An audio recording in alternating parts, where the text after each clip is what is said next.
What's going on, everybody? It's Blackjack. Welcome back to Crystalline. I accidentally skipped some dialogue, so we're starting like this. I groan as the sunlight filters into my eyes, pulling me awake. When did it get so bright in here? Carefully, I blink and open my eyes.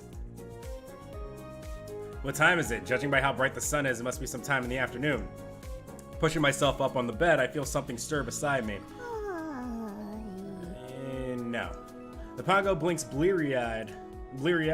What are you gonna do? What are you doing sleeping so late? Did you go on a drinking spree too? Hi. He blinks a couple more times and shakes himself. When he looks back at me, he seems much more alert. I glance over at Zach, who is sprawled out on his bed, his blankets hang ungracefully off the side of the bed. Zach? He snores a response. I walk over and cautiously tap his shoulder. Hey, Zach, wake up! He groans and rolls over, pulling what's left of his blankets over his head. Yep, he's done. Surprisingly, I feel fine, a little groggy and very thirsty, but otherwise fine. Need water. I quickly get dressed and head downstairs. Kara sits idly at one of the tables, but stands still when she notices me. Good afternoon, sleepyhead. Good afternoon. Hi, how are you? How are you feeling? I'm feeling terrible because you're in love with the idiot guy and not me. Fine, thanks. Where's everyone else? As we talk, I grab water from the bar and down it in one gulp. They left to get some errands done. Okay. And you were taxed with babysitting duty? I wanted to make sure you two were still alive. Don't worry about that. Well, me at least. I don't know about that other lightweight upstairs. The death slinger. Did Zach make it? Define make and it. Yeah, he's still asleep. She nods. Since you're feeling better, make sure you take it a bit easier today. We've got some business to attend to this evening. Ooh, do we? What sort of business? Kara smirks. No, really, what sort of business? Last night, while you two were busy recuperating, we were tracking down thieves. Cool. What's so special about these thieves? They've been stealing crystals. All kinds of crystals, including lamp crystals, which are essentially worthless in terms of resale value. Okay, so why do we care? What's the point of stealing that? It turns out the thieves are a bunch of kids just trying to survive. They told us a man pays them for the crystals, and he comes weekly to pick them up. What are we, fucking Scooby-Doo? This isn't a mystery for us. Let's go to the Earth Kingdom. It's Avatar. Go to the Earth Kingdom. Today happens to be pickup day, so we're going to meet back here at the inn around sundown. Okay. Does this have something to do with finding the Earth Temple? Yes! Kara notices the confusion on my face and answers my unasked question. My contact won't be back until late tonight, so we won't know our next step until then anyway. Oh, so, fucking side quest mission here. Gotcha. Alright. She grins again. Now that I know you're still alive and well, I'll be off. I still have some more scouting I'd like to do before tonight. What scouting do we need to know? There's a man he's going to pick up tonight, right? And there are kids who are stealing... What did she say? Crystals? From lamps? And they're worthless? Why are we doing this? She leaves. Like, is the town, like, overstressed that their lights aren't on? Oh, I guess they did mention it was dark outside last night, right? Kara told me to take it easy, so maybe I'll go on a walk. I begin walking towards the town square. I follow my feet as it wanders the streets, taking my time and enjoying the bustle of the town. I've forgotten how relaxing it is to have nothing on the agenda. When did you... Never mind, I'm not going to question it. Want to go on a walk with me? Why? The Pongo bobs in a nod and we continue down the road. Eventually we reach the square. I recognize the statue of Liana. What's up, dog? Literally. A small brown dog, only a little larger than the Pongo, watches us. His tail wags slowly when he catches our attention. Bork, bork. Yep, that's what a dog would say. Bork, bork. Bork, bork. Bork, bork. Dun, dun, dun, dun, dun. The dog wags his tail and trots over to me. Hey, if you don't have an owner, I'll take you in. I'll trade you for the Pongo. Yeah, that's what I'm trading you for. The Pongo bounces angrily. The dog stares at the Pongo as if noticing him for the first time. The Pongo pouts and jumps even higher. The dog cowers and why are you pissing off the dog? What the fuck did the dog do to you? Oh, sorry. Pongo, what's up with you? Yeah! What are you, 2? How are you the same voice as Valerie? Valerie was like butter in my ear, and you're just like the biggest annoyance in my life. I guess that's talent. I go to pet the dog, but the Pongo butts in my hand away. What are you doing? Stop being an asshole. Boy. Stop being an asshole. I'm trading you for this dog. Are you jealous? Boy. I reach out a hand and pat the Pongo, who seems to calm down slightly. The dog perks up as the Pongo relaxes. He wags his tail as he nuzzles the Pongo. Boy. The Pongo bristles at the dog's touch and scrambles back. Boy. He hops away, but the dog happily chases him. As the dog catches up, he licks the Pongo, who grimaces. Oh, he's playing with you. Boy. Mocha. Oh, I guess you have an owner. And for some reason, your name is Mocha. Okay. The little girl races over to the dog, who barks excitedly at her presence. She throws her arms around him and holds him close as he licks her face. I thought I lost you. Suddenly, she notices the Pongo and her eyes grow wide. Oh, you're so cute. Oh, nice! You want to trade? What? She gently pats the Pongo on the head, and his little frown melts into a smile. Boy. Are you lost too? Boy. He hops over to me. The girl looks at me over and then smiles shyly. Ha ha ha! Yeah, I know. It's a Pongo. It's so cute, right? Want to trade? Oh, Hey, is that your dog? She nods. thanks for finding him for me. Sometimes he's too fast and I can't catch him. Yeah, I know, some dogs just run like Sonic the Hedgehog and you can't keep up with those motherfuckers. Yeah, maybe it's not worth while having a dog if you really can't keep track of it. So here's this Pongo. Mocha sniffs around my feet and nudges my hand to be petted. See, it likes me. But the Pongo bounces between us. Oh my god. Boy. The girl giggles and waves. I guess we should be leaving. Bye-bye, little Pongo friend. Thanks for keeping Mocha company. Bye. Before Mocha can escape again, the girl slips a leash around his collar, and the two of them gradually disappear from view. I look down at my Pongo, who looks back up at me. He's fine where he is. He's fine where he is. You still want to go on that walk? Boy. He bounces expectantly, waiting for me to let him up, but I continue to walk instead. He scrambles to keep up. Together we head further into the town. I decide to check out some of the storefronts and streets that I didn't get a chance to see yesterday. After most of the day has passed, I decided it was time to return to the inn. Liana, Amelia, and Zach are already there waiting. Zach's scowl is fiercer than usual, but otherwise he looks a lot better than this morning. Liana stands when I arrive. Here, I got you something. Hooray!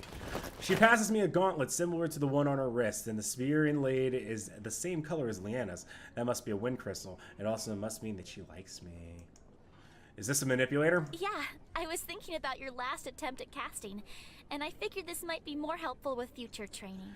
Liana, I've just accepted the fact that the game is going to force you upon me. It's not that I necessarily have a problem with this. I think you're a nice young lady. I like you. I preferred someone else, but you're not even. It's not even like I'm settling here. You're cute. You're nice. I guess I technically didn't take the blonde in the last game. Although I almost tried to go for Valerie in the first playthrough. So you know what? You know what, Liana? Fine. I have accepted you. I have accepted you. Having the manipulator as a focal point of concentration is how Amelia and I learned to cast. Boy, aren't I so romantic. Thanks. Kara finally returns and the attention shifts to her. The crystal pickup will happen soon. We should start heading over. Uh-huh. Liana nods. Once they complete the exchange, we should follow the guy to see if he leads us to their hideout. He might have other partners, so we should be on guard. I still can't think of why they'd want these crystals. Energy crystals have varying utilizations, some of which are outlawed. Yeah. Like, I don't know, are they making fucking meth? I guess, you know what, energy crystals, crystal meth, you know what, they probably are actually making meth. Kara seems a bit surprised, but Liana doesn't react to that. Thinking about what these outlaw utilizations could be makes me uneasy. They're making meth, aren't they? That's what this is. They're making meth. Outlawed utilizations. It's drugs.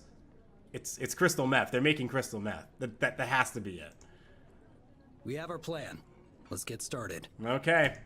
Time to go stop a drug lab, folks. We trace back to the ruins and find the abandoned house with the children. Instead of entering, we spread out around the perimeter to maximize visibility of anyone approaching. Kara and I stay close to the house and behind some fallen bricks. Our field of vision is limited, but we're close enough to overhear any conversations that take place inside. After we position ourselves, we wait. We don't know when the man's going to show up, and after about 20 minutes, I start to get fidgety. I wish the kids had given us the time. Who knows how long we'll be stuck out here for. My legs are starting to cramp, but as I shift, Kara shoots me a warning glance, and I force myself to push through it. Finally, a man approaches. He looks to be in his 20s and surprisingly wears something that resembles a beanie on his head. Why a beanie? Kara yanks my collar, so we duck down. She covers my mouth with her hand and puts a finger to her lips. Looks like our job is to listen. The others will be our eyes. I hear a door creak followed by the faint sound of footsteps. Hey, yo, you punks got my crystals or what? Oh, they're making fucking meth? Making fucking meth? Fucking meth?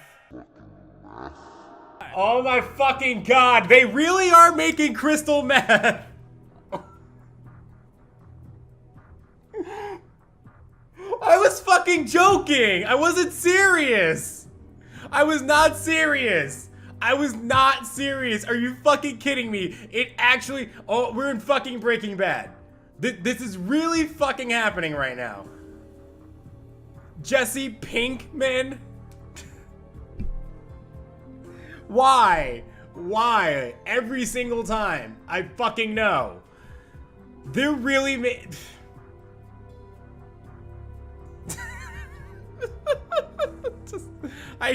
I hate myself. I listen for any extra footsteps, but it sounds like the man came solo. Apparently this game just got fucking awesome. Here. It's a nasally ass voice. This is a rustling, there's a rustling of a bag being opened. What is this? These crystals are weak, yo. I'm just waiting for him to say bitch at this point. When does he say bitch? That's all we could find. Bitch, like that's not all you could find, bitch. Something like that. Nah, this ain't good, man. I like that he has an avatar and everything, and that's what he looks like. This is just beautiful. Sorry. Sorry, I'm just an orphan kid. The boy's voice is weak, but boy is it ever. Huh. The bag closes and the man grunts as he lifts it up. Wait, where are our coins? You'll get your payment when you deliver, yo. This is only half of what you promised. There's a silence. I carefully peek out to see the boy straining with his hands clenched. Fine. That's what I thought. The stranger lugs the bag over his shoulder. I quickly duck back down as he exits the house. Time to go.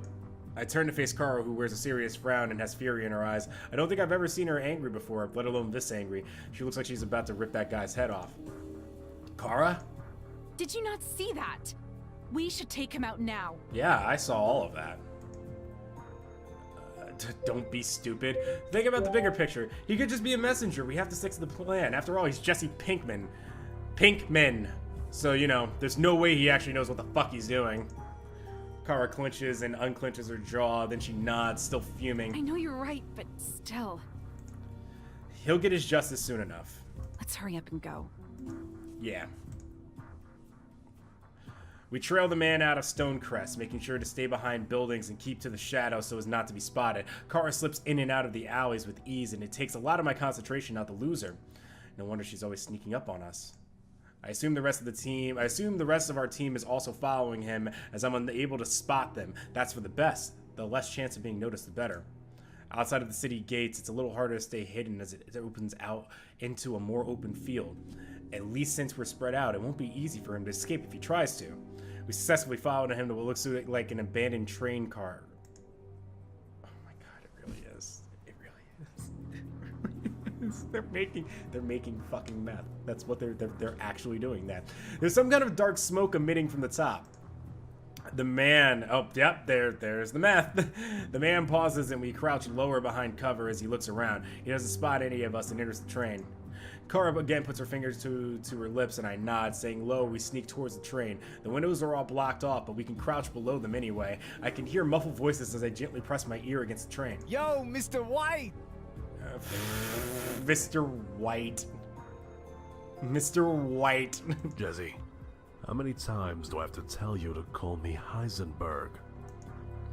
The man speaks softly, but his tone is strict and disapproving. My bad, but I got some crystals. Let's see. There aren't many, and they're pretty small. I don't think we'd be able to get much out of them anyway. It's just so blatant. I love it. I love every bit of this. It doesn't matter their size. Once we're done cooking them, they'll be exponentially more effective. I don't know, man. They're tiny. How does that even work? It's a simple matter of science. She blinded me with science! You serious? You can do something like that? You serious? You can do something like that? Nah, man. What is this, like a pizzeria, man? Indeed. Yeah, Mr. White. Yeah, science. Heisenberg. Oh, right. My bad, yo. I hear faint clanging of glassware. I wish I could see what they're doing. A sharp snap cracks somewhere from behind me. What was that? I shift out of position to look behind me and see an animal scampering away. As I breathe a sigh of release, I notice the absence of noise in the train. What was that? Before I have a chance to get down, one of the windows swing open and I'm face to face with both of them. The younger man with a beanie, Jesse, stares at me with wild eyes. The second man is much older, maybe the age of his father, and fixes me with an inscrutable stare. He looks surprisingly normal, not like someone who'd get mixed up with something shady. Jesse turns around and darts out the back exit. Run! Mr. White joins him. His car and I sprint to the other side of the train. Thankfully, Liana and Zach are already there. Liana points her blade at them. Surrender and come with us peacefully. Ah, yes, the police is here. Seriously, she could be an officer. She just looks dressed in like royal garbs, which screams like officer. Jesse looks like he's about to bolt, but Zach fixes his discharger on him. I wouldn't move if I were you. Crap, what do we do?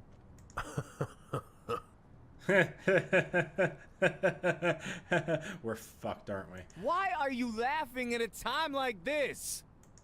Amelia stands a good distance away, her manipulator's glowing. After looking at over the older man, she frowns. The branding of void. Just as monotone as possible. Quite the observation, young miss. Wait, what? You're a part of Void? Mr. White merely smiles. I didn't sign up for this! Don't be so naive. You think the crystals were just going to magically create more energy? No, I thought scientifically they were. Your intent was to perform shadow transmutation on the crystals to create tainted spheres. Again, he doesn't answer. It appears confrontation is imminent. I'm not making fun of it. It was just, it's so, jarring isn't the word, but it's so, like, weird to now play a game in which, like, the visual novel is, like, animating. Why don't we even up the odds? But also, like, it's really cool, but it's just also, like, it's weird to me now. It's like things are moving and, like, actually animated. With a flash, Mr. White grabs two shadowy spears from his belt, similar to the ones I saw in Raven Pass. He throws them to the ground, and a dark smog emits, curling in the air. Liana reacts first and blasts her wind magic to dissipate the smoke. In its place are two shadow creatures. Their warped appendages are nothing that I recognize, and their long shadow claws come to a sharp point. I don't know why I'm acting up. This is the stuff of nightmares. They stand between us and Mr. White, with Jesse cowering beside him. Shadow familiars? This is getting way too crazy for me. I'm out. Jesse breaks into a sprint and Kara immediately gives chase. I've got him! The two of them dash out of sight. Unfortunately, you've disrupted my work, which means I have to start all over again. So, I'm going to get going. Okay, well, let's just take him down before he goes. He channels the spell and starts to run. As he continues to chant the spell, shadows crawl up his legs, threatening to engulf him completely in shadow. Yeah, let's just stop him. We can't let him get away. Yeah. Lana looks from the man to the familiars. As much as I want to go after him, our top priority is to defeat these shadow creatures. No, wouldn't our top priority be to take him down? Indeed.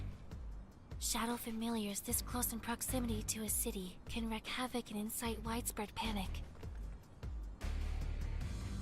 And he can create more of them. Why are we not stopping him? They would know better than I, and I trust their instincts. Fine. I look back at Heisenberg being swallowed by Shadow. Once the shadows fade away, he disappears. Zack readies his dischargers. Ooh, we may get a battle scene in a second here. Ooh, and it's the full game now, so now I should be able to do it. Zack readies his dischargers, a small smile on his face. Sounds like a challenge. Let's do it. My heart races as I draw my blade. This is getting crazy. Oh no. Shadow monstrosity. Click the icons in the displayed order. Okay. I see. I got you, game. I got you. Bam. There we go. And then that's the timer down below there. Okay. And then that, and then that. Yep. And then shield, axe, helmet. Yay! I did it. I win. Alrighty. I actually thought it was going to be like a little bit more like RPG, kind of like maybe like back and forth stuff. Maybe that's something they'll do in like a future game. As Liana, Zack, and I wear down the Shadow Familiars, Amelia stays out of range, charging her attacks. The magic attacks that she lets loose are far more powerful creatures than ours, as they rip chunks out of the Shadow creatures. Now I understand why everyone's so impressed when they talk about magecasters. The hostile shadow familiars have been vanquished. We won. Liana's magical glow and the charge of her on her blade fade as she stops channeling her magic. I should have gotten a thumbnail with We did it! Well, I guess they aren't actual characters. I would just have to, like, pull them out later. Whatever. I smile as I try to catch my breath. Looking around, Liana, Zack, and Amelia look equally exhausted. They must have gone all out. This battle was no walk in the park, and there were only 2 Shadow Familiars to fight. Imagine if we had to face an army of them. I shiver at the thought. As we wind down, Amelia and Liana gather to do one last scan with their manipulators. Zack looks over my way. Looks like some of that training is finally paying off. Nah, it's really the drinking that pays off. I'm still mad at you for shooting me that time. Yep. It helps when a certain jackass doesn't shoot me during a melee spar. Zack snickers and shrugs. Hey! We turn to the sound of Kara's voice. She waves at us with one hand as she uses the other to drag Jesse back. She plops him down in front of us and he falls ungracefully to the ground. I see that his hands are bound. Kara, what did you do with him? Kara stands over him and her face grim. Now, you're going to tell us exactly what you know. I don't know jack squat. Mr. White was paying me to get crystals, and that's it, yo. Yeah. Thumbnail? So you were not an accomplice to the shadow transmutation. I don't even know what the shadow transportation is. Transmutation. Yeah, we got it. Exactly. We glare at him. Look, I made a few deliveries to him. The first couple of times he wouldn't tell me what he did, but paid some good coin. But later he said he was going to show me so I could help with his operations. He was going to give solid pay for that too, yo. Yo. I guess that's got to replace the word bitch because you can't say bitch in this game. I look him up and down. He stares desperately at us, and it's clear to me he's scared. This doesn't seem like the kind of man Void would trust with any kind of responsibilities. I'm inclined to believe he's just looking for some fast cash. Kara seems skeptical, but Amelia and Liana seem to have come to the same conclusion I have. Zack crosses his arms. He's already crossed his arms. Better hope the guards believe your story. Jesse looks like he's about to protest, but sighs instead. I think he realizes there's no chance he's going to escape. The bag of stolen crystals is in there. He didn't grab it before running out. Liana enters the train and returns with a bulging bag.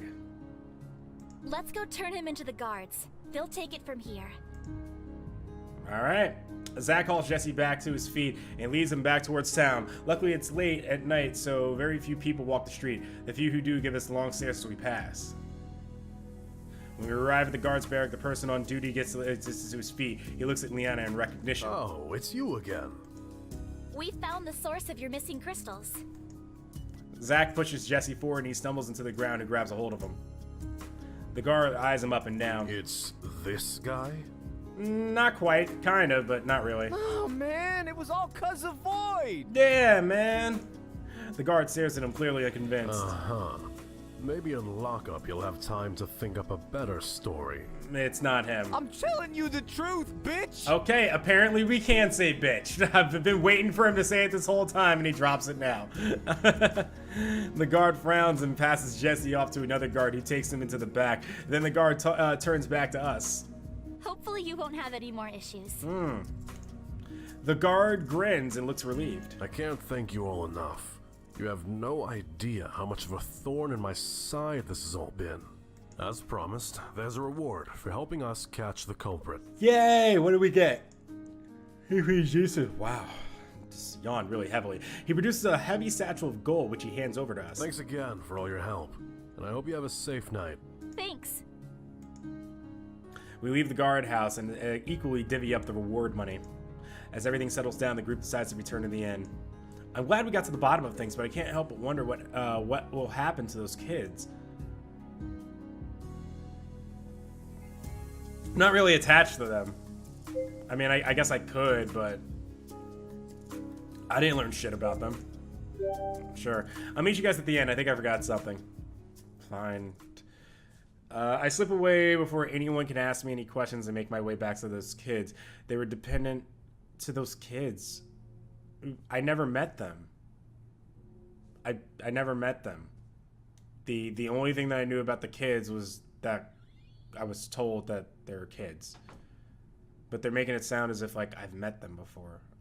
They were dependent on that crystal money to survive, and I can't sit by and do nothing to help them. I don't know. I know I don't have much to offer, but maybe giving them a cut of my reward can help them tide them over. Quietly, I enter the house so as not to spook the children. And they're probably going to look at you and be like, who the fuck are you? As I near the trap door, I hear Kara's voice. How did she get here so fast? And what is she doing here? Slowing my steps, I silently creep towards the trap door and spy on Kara and the kids. Here you go, guys. Take this. She hands the oldest boy a fat coin purse. Sorry. We must have had the same idea about sharing our reward money. The boy silently accepts it, too shocked by the amount of money to even speak. The man won't be coming for crystals anymore. So use that to help you find a new way to survive. The man can't keep you down no more. You got enough money to tell the man to go fuck himself. The boy nods numbly. Some of the younger children huddle together, clearly frightened for their futures. Kara smiles reassuringly. I know it seems scary, but I promise if you stick together, you'll be fine. The kids hug each other. I won't let anything happen to anyone. I won't let anything happen to anyone as long as I have my nasally voice. Good. I know you won't. Take care of yourselves, okay? And stay out of trouble. Kara turns to leave and I scramble out of sight. She doesn't notice me as she hurries away. That's impossible. She definitely knew you were there. It seems like she's got a soft spot for these kids. Them orphan kids. I better do what I came here to do and get back before people get too suspicious. Hey kids. I go down the trap door. The oldest boy looks up at me in surprise. Here. I toss him a small bag of my coins, which he fumbles before catching. He looks genuinely surprised as if he can't believe it's happening. But why?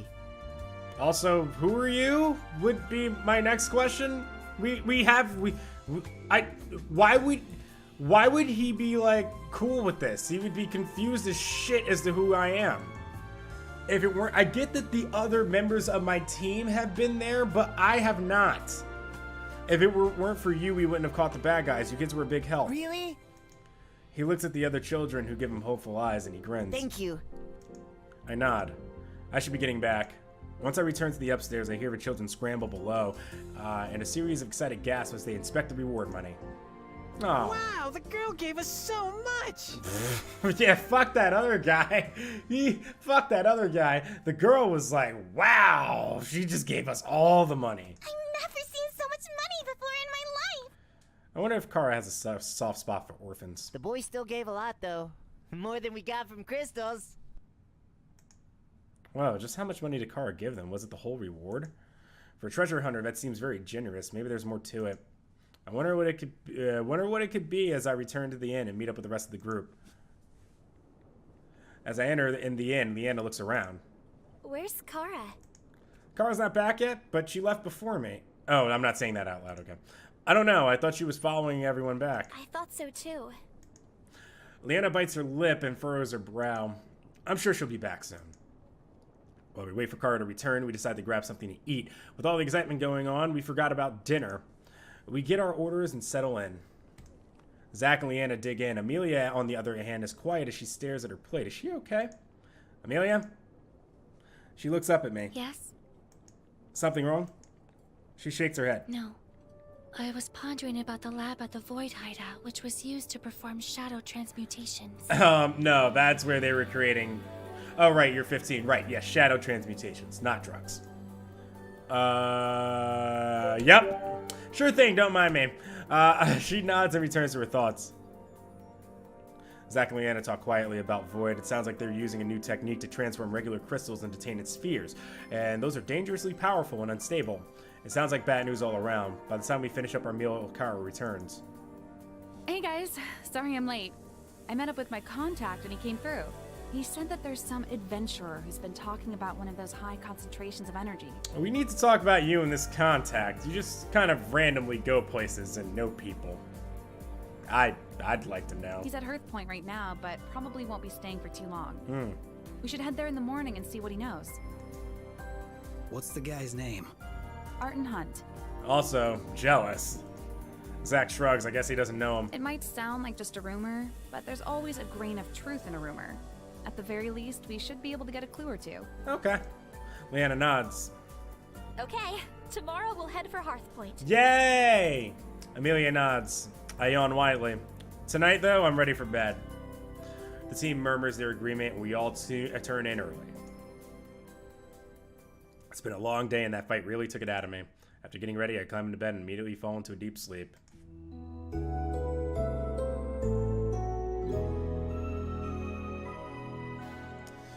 Alrighty. That ought to do it for this episode. Alright, so we got to finally see one of the kind of in-game things that you can do, where you're like a little bit more active and not just reading dialogue. It seemed a little cool. I liked it. It's very simple, but you know, for a visual novel, at least kind of keeps you involved in the game and gives you something to do, and can actually affect whether you're successful or something and stuff. For like Ace Academy, it was always just like a countdown where it was like 5 seconds and then that was it. So it's nice to actually see something a little bit more where you can possibly fuck up. I mean, it's still simple, but yeah, you can still possibly actually like goof up in that sort of thing. But anyway, thank you guys again so much for watching this video. You know, like, comment, subscribe, that whole big spiel. And hopefully I'm putting something else up today. If not, no, I guess it would be today, because today, this would be episode number 2 that I'm recording in this batch, and then I'm going to record a 3rd one, and then possibly do another game as well. But yeah, thank you guys again so much. Goodbye. Good night.